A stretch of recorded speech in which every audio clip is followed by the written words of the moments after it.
And we're back with another episode of the Seth Solo Side Quest. I'm Seth from the Loners on the podcast, and this is episode 19 of my side quest. Now, in these episodes, we normally talk about a wide range of topics. Every episode I say that, it tends to be MMA news or boxing news, but this episode is going to be a touch different as we're going to talk about some movie news. There's recently been rumours around there being a sequel to Jake Gyllenhaal's Roadhouse film. Now, this film was produced by Prime Video, Amazon Prime Video, and was starring Jake Gyllenhaal and I guess co-starred Conor McGregor. Now, when this film initially came out, there was some lukewarm reviews, but in terms of Prime Video viewership, the movie did really well. So when that happens, these movie studios that have no creativity and are run by algorithms are going to look to replicate that, and they think the first one did well, so the second one would do well. I kind of understand the logic, but none of these movie studios are capable of making any new original ideas, so let's go back to formerly established IP and just milk that dry until we can't make any more money out of it. Like I said, when the film came out, there was lukewarm reviews, but in my opinion, it's one of these films that you can't focus too much on. Don't worry about the plot, don't worry about the story, just enjoy the action, enjoy Jake Gyllenhaal being jacked, enjoy some of Conor McGregor's ironic comedy, enjoy the fight scenes. Don't worry about the story. Don't worry about character development because there is none of that. There is none of that in this film.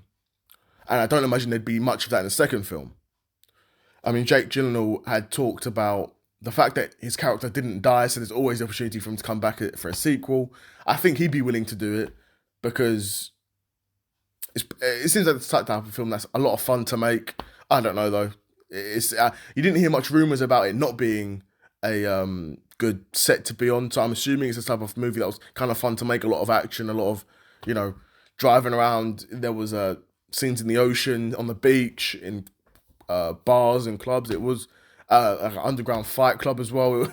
It was definitely a film that looked like a lot of fun, and if you're watching it, it kind of does feel like a lot of fun too, but like I said, you're not watching it for story or character development or plot, so when you're going into this film watching that, already, forget about that. Already forget about that sort of thing. I imagine it'd be the same for a second film. But I'd be interested to find out if they would make one. As far as I know, it's been greenlit. Apparently it is in production from the article I read, but you never know. These Hollywood articles, you never know until you know, right? But I'd be curious to know, like guys listening to this, would you want to see a Roadhouse sequel? Did you enjoy the first Roadhouse? Did you think it was a bad film, a boring film, nothing special? Would you want to see Conor return? I'd love to see Conor return, to be fair. I can't even remember if Conor's character died because I only watched the film once or twice. And you're not watching, like I said, you're not watching it for character development or plot. Excuse me. You're just watching it for the action and the bit of comedy. The character, Jake Gyllenhaal's character, he does make some stupid decisions at times. I remember that time when he just parked over like train tracks and just got hit by a train in his car for literally no reason at all. He just done it.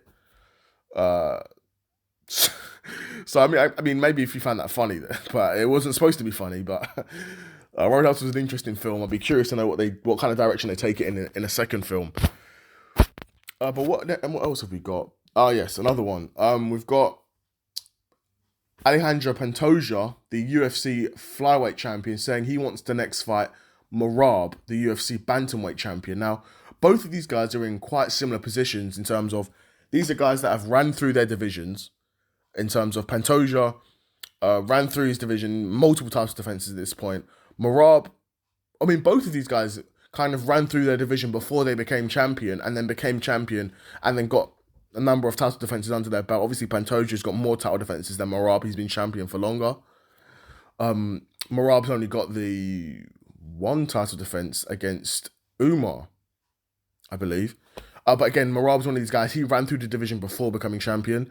So all of Merab's sort of future title defenses will probably be rematches unless he faces someone like Pantoja. Now, this is a fight I do like quite a bit because you've got a guy like Pantoja Pantoja and Merab are similar in terms of their pressure fighters, but the way they apply pressure is a bit different. So Pantoja typically applies pressure with more striking, and then can take you down with the grappling, and he submitted Kai Sakura. But Kai Sakura is one of these guys where he's a very good striker. He's a very good kickboxer, a very good striker. So you're going to struggle to beat him on the feet. And Pantoja, I think, realised that pretty early on in that fight when you had Sakura throwing knees and stuff like that. He's thinking, yeah, I'm not trying to strike with this guy. Let me just take him down and submitted him. Nonetheless, Pantoja, from what I see, kind of tends to apply the pressure more with his striking and then can break you down like that. Whereas Merab applies the pressure more with his wrestling and breaks you down like that. Obviously, the striking pressure is more damaging and more devastating, and leads to Pantoja, for the most part, having more entertaining fights and more finishes typically. Whereas Merab, I say Merab doesn't have entertaining fights, but his past couple fights, they've been pretty entertaining because he's putting on a show more now. Against Umar, he was clowning Umar. Umar was going for takedowns, he was clowning him. And I love that from Merab. And that sort of performance from Merab is that's how you win guys like me over. Because you're not going to do it with your pure fighting style because you're a wrestler and you're not even that good of a striker.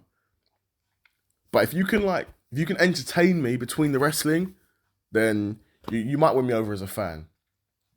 Of course, if that fight was to happen, you've got Pantoja with the light man's skill, but Merab, it's just going to be so difficult for anyone to beat Merab, I'll be honest. Because he's been on such a run. He's beaten so many top bantamweights.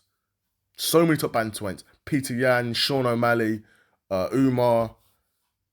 So many of these top contenders Merab has beaten, and he's done it.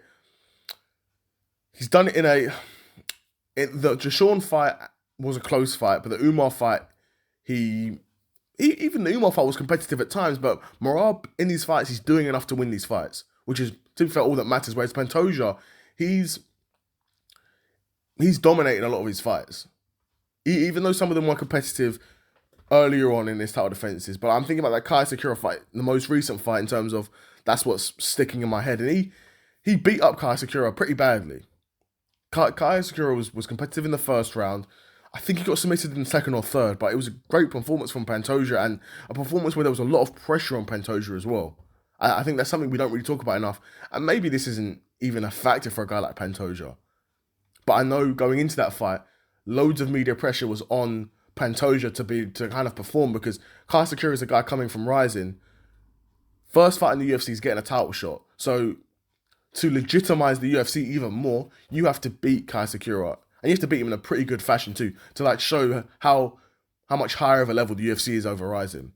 Now I think in 2025 that shouldn't, or 2024 when the fight took place, that shouldn't really be the case. Because everyone knows the UFC is number one in MMA. Everyone knows that. But you still get these guys in the media that want to build a storyline for the sake of it. I guess the UFC kind of want to do that as well, just build a storyline for the sake of it. But yeah, it didn't really work out for Kai Sakura too well, but Pantoja won the fight and he's still the champion and wants to fight Merab now because, he's cleaned out his division and Merab's kind of cleaned out his division too. The fight, it does make some sense, and I think it's logical for a lot of these. Well, it's been logical for the flyweight champions of the past to go up and fight bantamweight because the flyweight division isn't that stacked. So if you get a guy who's even somewhat dominant, like a DJ, like a Henry Cejudo, like a Pantoja, a guy who's even somewhat dominant, then just put him up to bantamweight. But every time you do that, and let's say the guy loses, obviously Henry Cejudo won his fight, but let's say the guy loses, then you're like, what's the point of this division now? And I think that's kind of where the UFC has been trying to head for a while, because the flyweight division's not been a good division for them financially, I don't imagine, until Cejudo came around and then, put some breath into the division. But even then, after that, Cejudo went up to bantamweight. Cejudo wasn't even fighting at flyweight anymore. And that would probably happen with Pantoja. Say Pantoja moves up and fights Merab and beats Merab, he wouldn't go back down to flyweight. Why would you? But nonetheless, I think it would be an interesting fight. I wonder if we ever get to see it. I think for different reasons makes sense and doesn't make sense for the long term of both divisions. But I'll be curious to see what happens. Let's see what Dana comes up with. But that's been it from me. Another episode of the Seth Solo Side Quest in the bag, episode 19. I'm really pushing out these episodes at this point, 19 episodes in. Wow, who would have thought? But yeah, that's it from me. I'm out. Peace.